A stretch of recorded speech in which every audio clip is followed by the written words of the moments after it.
Look, I know you've got a problem, Janine. But I don't see how this mess your boys are in has got anything to do with me.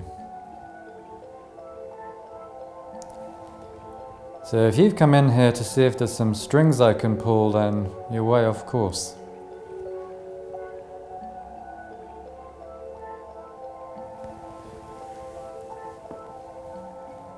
Is that what this is about?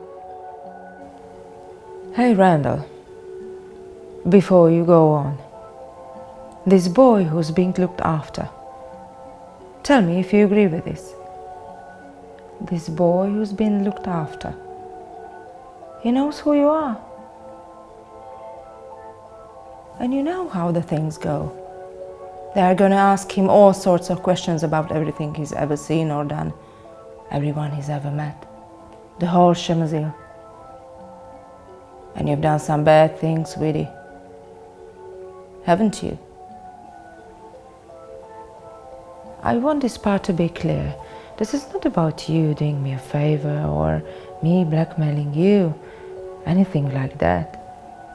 It's just a bad situation for everyone.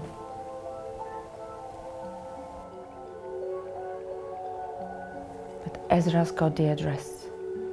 It shouldn't be so hard to set up a raid in front of the house.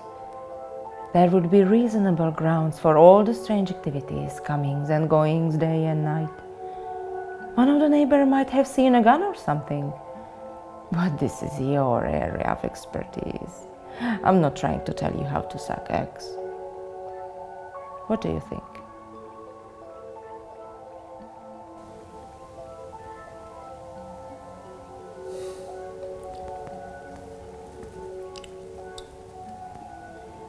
I really don't see how anything can be done, Janine. Randall, I feel sick about this. I'm not happy at all, not one little bit. But we do what we have to do. We do what we must.